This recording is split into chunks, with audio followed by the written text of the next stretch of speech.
Barakatah Yahweh. Barakatah Yahweh. Barakatah Yahweh Shah. According to the Holy Scriptures, Yahweh Shai, the Son of the Most High, is set to bring immortality to the nation of Israel, the elect, via establishing the tabernacle of David, as we talk about the second coming of who the world ignorantly calls Jesus Christ. He is coming to take down this current world ruled by Esau, Edom, and establish a righteous kingdom, which is synonymous with the throne of David.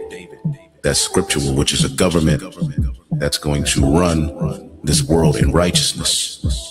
After this manner therefore pray ye, Our Father, which art in heaven, hallowed be thy name. Thy kingdom come, thy will be done, in earth as it is in heaven.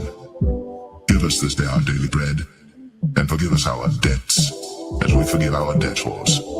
And lead us not into temptation, but deliver us from evil. For thine is the kingdom, and the power, and the glory forever. Amen.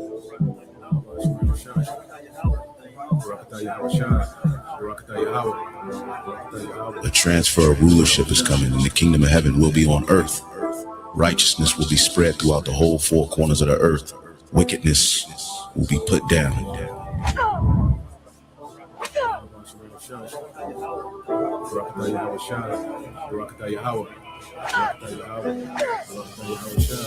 Eternal life. That's what's promised to the elect. All right, all Israel, but it starts with the elect. And that's how the earth will be governed by immortals, perfect angelic forces who are going to come down and rule on earth. Extraterrestrial bodies will be able to do things that humans do, but in heavenly bodies. Like eating, drinking. Did not Yahweh Shai say he's going to drink wine with us in the kingdom? Well, how do you drink wine with a spiritual body? Well, we're going to have out of this world capabilities in those new bodies.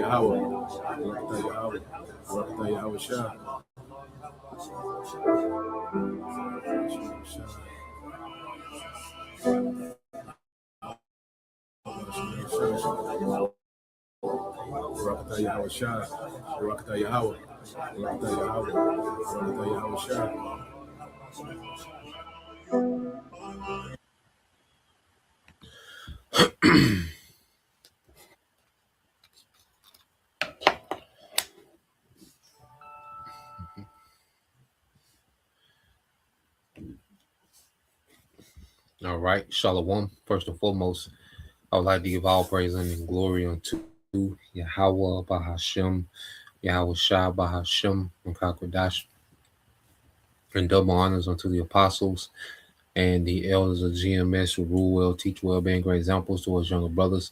And peace and blessing, salutation to the hopeful lake out there pushing this word and truth and in sincerity across the four winds in the name of Yahweh Bahashem, Yahweh Shai. Bahashem Rakakadash, pushing to get up out of here. Shalom to the hopeful elect, the believers, the listeners, whom have came back to the obedience of the scriptures through faith in Yahweh Bashem Al Shai. What I want to get into today is respond, to a video done by the beloved elder brother Yahshua Wamba. All right, responding, all right, to this clown, all right, Deacon Hakah. All right, now the majority, just as the elder brother mentioned in his video, the majority of things that these men come out with, they do it for the sake of a reaction. All right, guys like Deacon Hakah, all right, they have the mindset of a Instagram model when it comes to the internet. All right, anything for clicks, anything for views. Okay, they're more like a character. Okay, a content creator.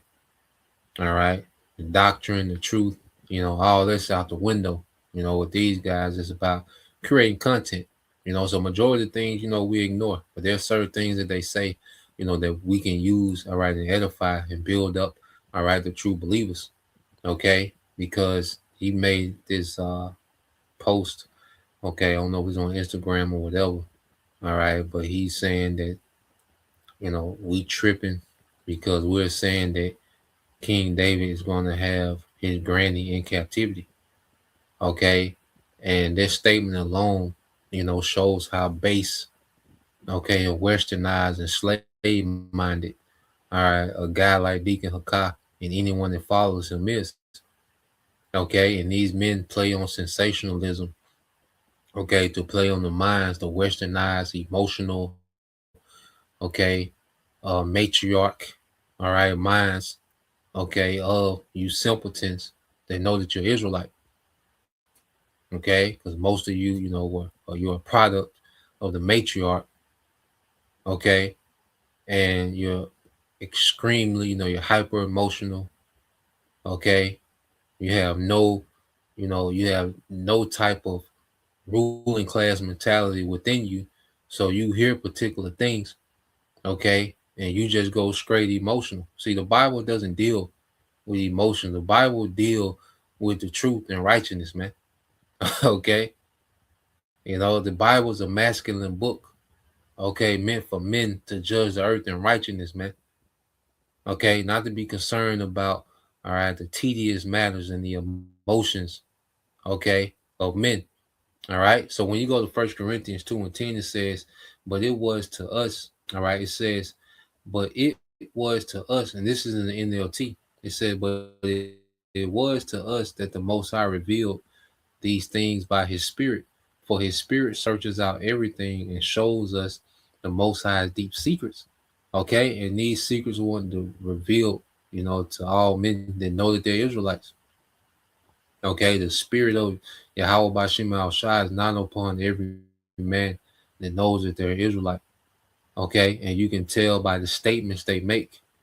Okay. That the Spirit ain't dealing. It says no one can know a person's thoughts except the person's own spirit. And no one can know the Most High's thought except the Most High own spirit. Okay? So just as no one can know exactly what you're thinking at all time, all right, no one can know the mind of the Most High unless, verse 12, and we have the Most High Spirit, not the world spirit, so we can know the wonderful things the Most High has freely given us, man. Okay? So we're operating in the wisdom of the Spirit of Yahweh Bashem Shai. Okay? Not on this carnal, westernized, base, emotional, low level thinking. Okay? This apartment mentality that Jake got. Okay? This slave mind, okay, that Jake can't shake. You see? And what the guys like Deacon Hakai have done, they dropped you niggas right back at the steps of the Christian church. Okay? Because at this point, you're just Christians that know that you're Israelites. Okay? And you're not, the Lord didn't give you the spirit. All right? Deacon Hakai, anyone that's following him, there is dry. The spirit's not over there. It's spiritually dry. Okay? That's why statements like this are being made. Okay? And a nigga will react to it in their emotions. Okay? As if we tripping. You see? And it said, verse 13, it says, when we tell you these things, we do not use the words that come from human wisdom. Okay? That's human wisdom when you're talking about King David's going to put, so you telling me King David's going to put his granny in captivity? Okay? How low level is that? You see? That was 3,000 years ago when Ruth was King David's grandma. What did that have to do with right now? Okay? All this prophecy finna take place. Ruth being King David great grandma over 3,000 years ago. What does that have to do with anything? That's just random information. That has nothing to do with anything according to the prophecies of Yahweh Bashem al Shai. Okay, Ruth is just a Moabite woman. That's it. That's all she is, a Moabite woman. Now, can the Lord have favor on Ruth in the kingdom to where she's an honorary concubine? You know, where she's blessed to be with Boaz, which Boaz will have to be of the elect, because we're going to go into the book of Ruth a little bit just to get the understanding the real spiritual aspect of the book of Ruth, man. Okay, the book of Ruth, the highlight of the book of Ruth, okay, ain't about her being King David's great grandmother. Okay, there's a spiritual meaning behind the book of Ruth. It could have been easily called the book of Boaz. Okay, the book of Esther could easily, all right, uh, uh been called the book of Mordecai. You see, but you have these books named, by these women, and that'll be a stumbling block. Was Esther, all right, and she was a beloved, one of our beloved foremothers. Okay, Ruth, she gets an honorary mention as a heathen, and that's what that is. Okay, you can't make a doctrine that the heathens can be saved off the book of Ruth. Okay, it says when we tell you these things, we do not use the words that come from human wisdom. Instead, we speak words given to us by the Spirit, using the Spirit's words to explain spiritual truth. But people who aren't spiritual can't receive the truth from the Most High Spirit. It all sounds foolish to them and they can't understand it. So to a simple nigga, all right, what Deacon Hakai saying makes sense. Okay? When he posts things like, oh, so y'all tripping. So y'all telling me that y'all Hebrews telling me that King David gonna have his granny in captivity. And to a simple nigga, man, they do sound messed up. Man, that's messed up, man. You right. Okay? Because y'all simple, y'all don't have the spirit. You see, your mind is so, conditioned by westernization and the movie roots. And you see, and you just thinking that King David, here it is, King David is going to be second in command under Yahushua and running existence, running the planet Earth in righteousness. Okay? but a low level nigga thinking, a low level thinking nigga in his mind when he hears something like that from Deacon Hakai, he see King David, all right, just got Ruth tied up to a tree, all right, and beating the skin off her back.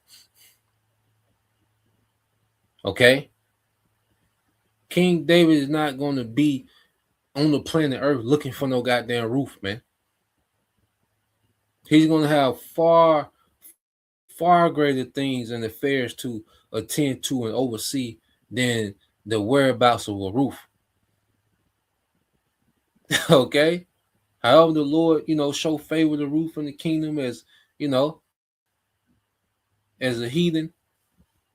You see, whether within that 1,000 years, after the 1,000 years, hey, we not worried about no goddamn Ruth, man. Okay, she's not that important like that. Okay, she's just a Moabite woman. She's mentioned, the Bible mentioned her in the lineage of Yahushua, but at the end of the day, she's a Moabite woman. Okay, and all her nation is going to captivity, including her. But everyone that's in captivity, all right, not say they don't serve in the same capacity, man. We're gonna show that. Okay, even within our captivities, man. You see, it said those who are spiritual can evaluate all things. Okay, it says, did I read 14? It said, but we who are spiritual, all right, but people who aren't spiritual can't receive these truths from the Most High Spirit. It all sounds foolish to them, and they cannot understand it. For only those who are spiritual can understand what the Spirit means. So when you read the book, man, there's the book of Ruth. There's a spiritual understanding that comes with that book. Okay, when you go into the book of Ruth, all right. Matter of fact, let's go here. Okay, because what was Boaz? What was his role in that book? He was playing the kinsman redeemer. Okay, so let's go here.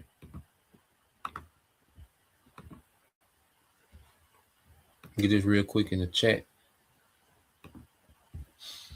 All right.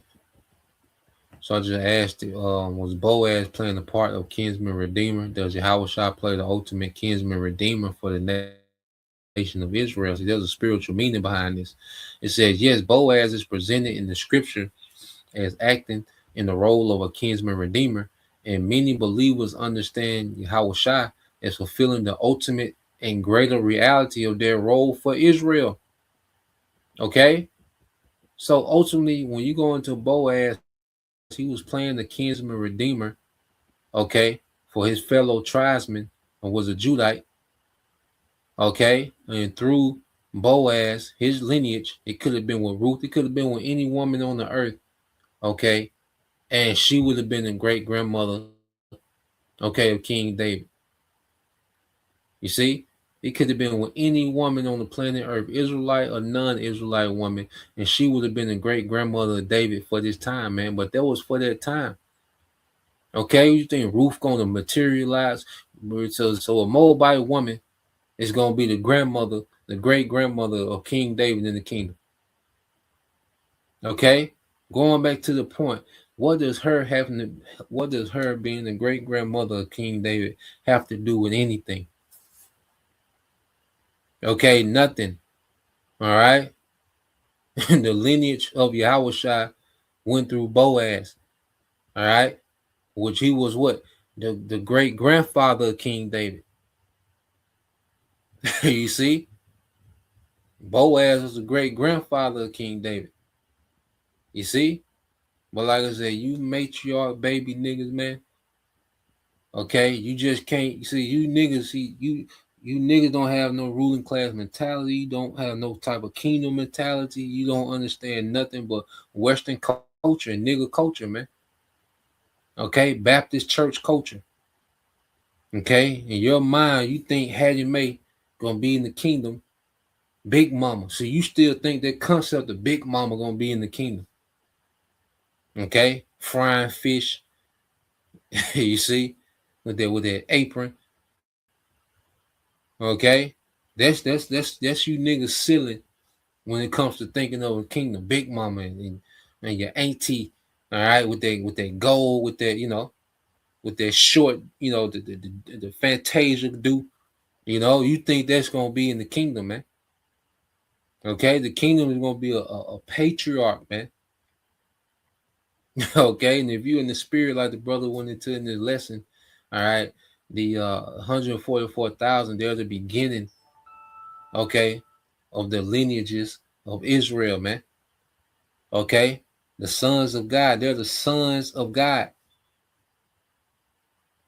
Okay, the men that get delivered on those chariots, they're going to be the progenitors of all the rest of Israel. They're not going to have, okay, a grandmother, a great grandmother, auntie, you know. You see, come on, man, Jake, a child, man. It says in the book of Ruth, Boaz functioned as a goal, all right, meaning kinsman redeemer. Under the law given in the Torah, a close relative has certain responsibility: redeem, buy back family land that had been sold. Leviticus 25 and 25. Marry a childless widow to preserve the family line. Deuteronomy 25 5 through 10, protect the family's inheritance and name. Okay? So what Boaz was doing was acquiring Ruth because she came with the land. Okay? Ruth was a part of the land. You see, that's why the Jake that was ahead of Boaz as the kinsman redeemer, because he wasn't the nearest to kin. It was the Jake that was ahead of him. Okay? But when he found out he came with Ruth, he was like, nah, I got too much going on, to take on another woman. Okay, when he thought it was just the land, he was cool, but then he found out it came in Ruth.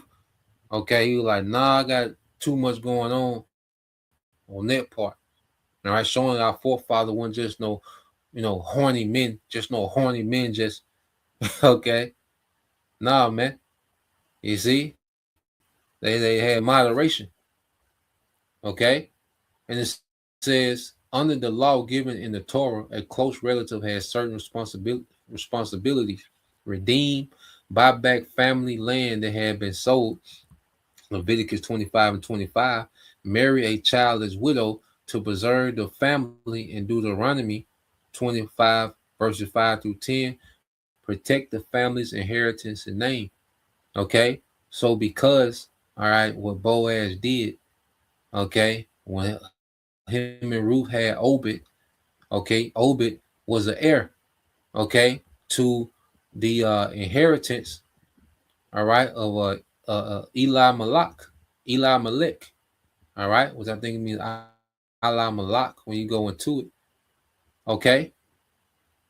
So what Boaz did, he raised seed through Ruth, okay, to redeem their land back, okay, to the lineage of Eli Malek, because he died, his sons died with no heir. Okay, so Boaz raised the heir through Ruth Obed. Okay, then you have Jesse. All right, and then Jesse's out of Jesse's sons, you will have King David. Okay, you see, Jake put all this emphasis on the grandma, your granny. Okay, show you what Jake reasoning is at, man. It says a blood relative willing to redeem, able to pay the price, acting publicly and legally. It said Yahweh Shai as the ultimate kinsman redeemer. In the New Testament, particularly Hebrews 2 and 14 and 17, it is emphasized that Yahweh Shai shared in flesh and blood with those he came to save. And what does it say about Yahweh Shai? It is evident that our Lord and Savior came out of Judah. Okay, so he was the flesh and blood of what? Israel, making him a true kinsman. He was a kinsman to Israel. Many believers understand his role this way. Now, chat tries to, throw all right that inclusion of the heathen in the mix, but we know his flesh and blood was who? Israelites, man. Okay, so he was playing the kinsman redeemer for Israelites, man. Okay, because this law only pertained to Israelites. Okay, it says he became our kinsman by taking on human nature. He became related to those he redeems, which are Israelites, man. It says through his sacrifice, he redeems from sin and death. All right. He restores covenant relationship. Well, who was the first covenant with? Israel. The second covenant, Israel. Okay. He restores covenant relationship and the inheritance. All right. Promised to Israel. Okay. From a biblical perspective, in the book of Ruth, the redemption is specifically within Israel. Okay. In the New Testament, Yahweh Shai is presented first as the redeemer of Israel. Okay. And even the Israelite foreigners, those are the Israelites, man. Then they try to go off. But when you go here, all right, you said Boaz. Boaz was a Bethlehemite. All right. Yahweh Shai, born in Bethlehem. Okay. You see, he was a kinsman. Yahweh Shai was a kinsman. He was an Israelite from the tribe of Judah. Okay. Redeems a bride. Well, isn't the church the bride? Okay, Yahweh Shai, he redeems his people. Boaz paid the price for his bride. Okay, and Yahweh Shai paid with his life. He bought the church with his life. Okay, his bride. Okay, so Boaz restores an inheritance. Okay, to the seed of his fellow Judite. All right, to the through all right raising seed for his fellow Judite brother. Okay, his kinsman. You see, well, Yahweh Shai, he restored an eternal inheritance to Israel, man, to the whole nation. Okay? It says, conclusion, Boaz, all right, clearly plays the role of a kinsman redeemer in the book of Ruth.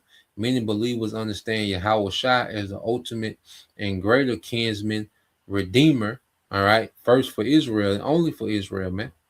Okay? So let's go back here real quick because I want to go to this. I just want to prove this point.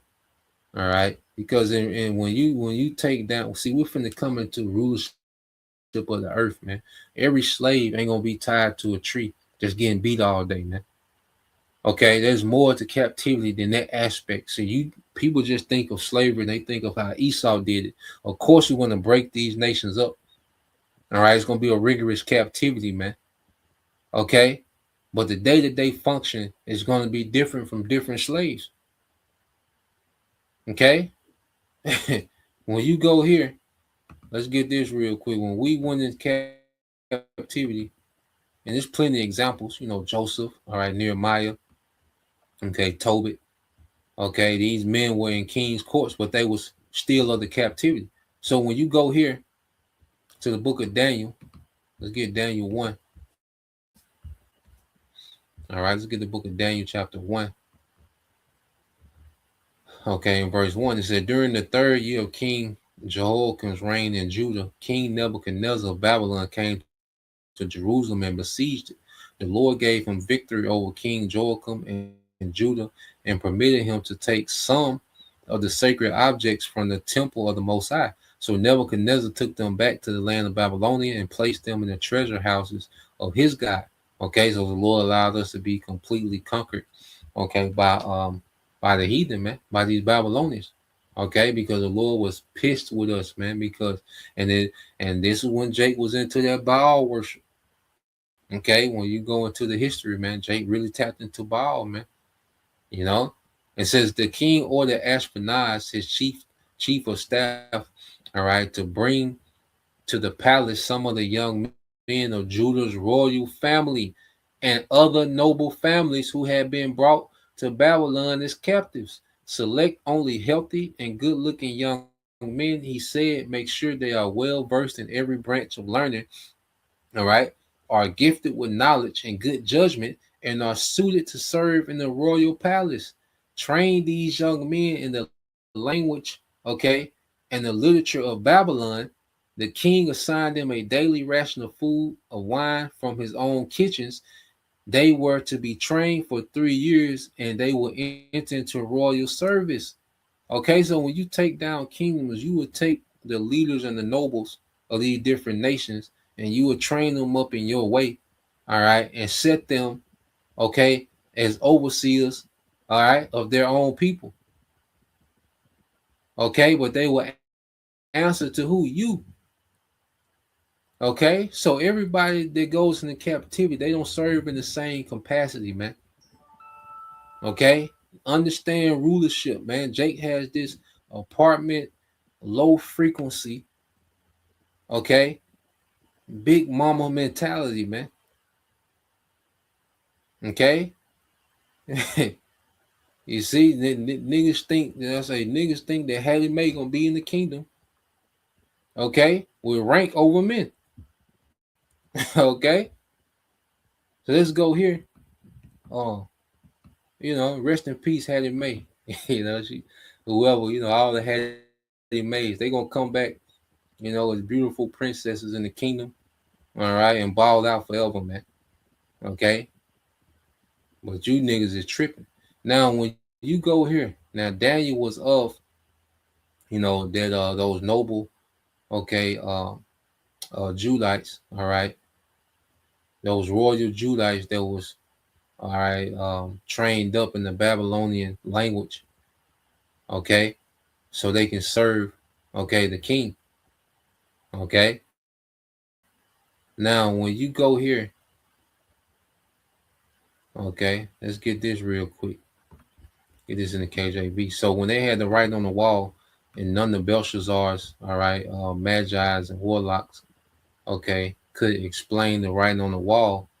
Okay, well, his the queen mother, which they believe to be his grandmother, okay, so they call her the queen mother, says, now the queen, by reason of the words of the kings and his lords, came into the banquet house, and the queen spake and said, O king, live forever. Let not thy thoughts trouble thee, nor let thy countenance be changed.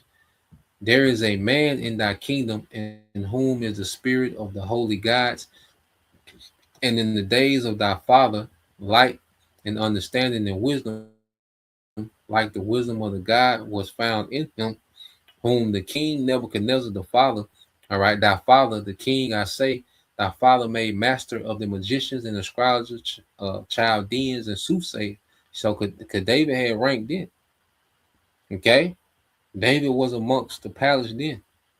Okay, it says, for as much as an excellent spirit and knowledge and understanding, interpreting of dreams and showing of hard sentences and dissolving of doubts were found in the same Daniel, whom the king named Belshazzar. Now let Daniel be called, and he will show thee the interpretation. So they're like, look, go send for Daniel. He gonna break it down. There's a different spirit on him. Okay, which there was a spirit of how about Shemal Shai. They was giving reverence to the gods, their gods, but the spirit of Yahweh Shemal Shai was on Daniel. Okay, because they're the men, all right, they're magi's and soothsayers. Okay, the Chaldeans, they couldn't break it down. Okay, and they was tapped into those guys and those rituals of King David. But it's like Daniel wasn't. Okay, he was faithful to Yahweh Shema Shai. So the spirit of understanding was from on high, which shows you that their right hand, okay, goes way farther than the left. The right hand knowledge far exceeds the left hand. It said, then was Daniel brought in before the king, and the king spake and said unto Daniel, art thou Daniel, which art of the children of the captivity of Judah? Okay, whom the king my father brought out of Jewry. Okay, so King Belshazzar, he referred to Daniel what? The children of the captivity. So even though Daniel, okay, he wasn't in the fields working. Okay, he wasn't doing laborious work, but he was still the children of the captivity. Okay, so what Ruth, how the Lord's going to show favor on Ruth, okay, is yet to be seen. But it's not a big deal like that. Okay, she's just a Moabite woman. You see? But she's going to be of the captivity. Okay? Thus said the Lord. That's just what it's going to be. She a Moabite. She going to captivity. Okay? Let's go here real quick. Jeremiah. Okay? Jeremiah 30. And Jeremiah 30 and 16. And it says, therefore, all they devour thee shall be devoured, and all thy adversaries, every one of them shall go into captivity. That's it. That's what it say. Ain't nothing else to talk about with a roof or, even Rahab. The Lord gonna have favor. How you gonna have favor? But they all going to captivity. Okay. Now the Lord can have favor, and they can have a little relief, and they can have a little status. Okay. You see, they can be a little more well off. Okay, than the rest of their people. But ultimately, they're going into captivity. Their whole nation is going to be in captivity, man. Period. It says, and they that spoil thee shall be a spoil, and all that prey upon thee will I give for a prey, man. Okay. So Jake just don't got the spirit, and Jake doesn't understand the concept of kingdoms, and you see the fact that nigga even talking about his granny, King David granny, shows you that there's a major disconnect. All right. So let's go to Matthew 13 and 10. It says, and the disciples came and said unto him, why speakest thou unto them in parables? He answered and said unto them, because it is given unto you to know the mysteries of the kingdom of heaven, but to them it is not given. Okay. So until a lot of Israelites that know they're Israelites, they're not given the mysteries of the kingdom. They don't understand the concept of a kingdom. They don't have no type of ruler class mentality. They don't, they small thinkers. Okay, Yahweh Shai, he pushed his man to think big. Okay, even when you go here, let's end it here. Let's end it here with Matthew. Okay, let's end it here with Matthew 19. Yahweh Shai, he was telling his men, the disciples, he was think big. Right, think big, think smaller than your little situation right now. All right, I mean, think bigger than your little situation right now, man. Okay, this is the book of Matthew, chapter 9, verse 27. Then answered Peter and said unto him, behold, we have forsaken all and followed thee. What shall we have therefore? And Yahushua said unto them, verily I say unto you, that ye which have followed me in the regeneration when the Son of Man shall sit in the throne of his glory, You also shall sit upon 12 thrones, judging the 12 tribes of Israel. Okay? You shall sit upon 12 thrones, judging the 12 tribes of Israel. You see? King David is going to be amongst that. And this was King David who was asking him about this, Peter. Okay? So these disciples, all right, they're going to be amongst those 12 top thrones, ruling with Yahushua. Okay? Attending to the affairs of the earth, man, of a righteous kingdom. Okay? Along with the rest of the first fruits, the rest of the 144,000. They're going to be on thrones. Okay? Even, overseeing the affairs of Israel, not judging them as far as punishing, because our people going to be perfect. Okay? But there's certain decisions that's going to have to go through their government. Okay? It says, and everyone that have forsaken houses or brethren or sisters or father or mother or wife or children, okay, or lands for my name's sake shall receive 100-fold and shall inherit an everlasting life. Man, Yahweh shall think big. And think about your current situation. Your mother, she your mother for now. Okay, that's temporary. You see? Little lands or whatever we can have going on. Look, this ain't nothing compared to what we got coming, and we got everlasting life. Okay, so Yahweh Shah, like he was pushing them to think big. Don't think small, think big. Okay, I got way more for you than your little current situation, man. It says, but many that are first shall be last, and the last shall be first, man. So we finna be first. Okay, we're going back to first, man, amongst the nations and righteousness forever.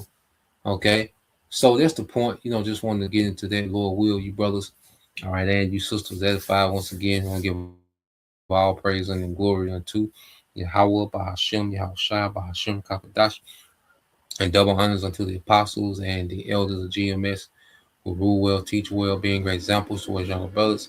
And peace and blessings, salutations to the hopeful elect. Shalom.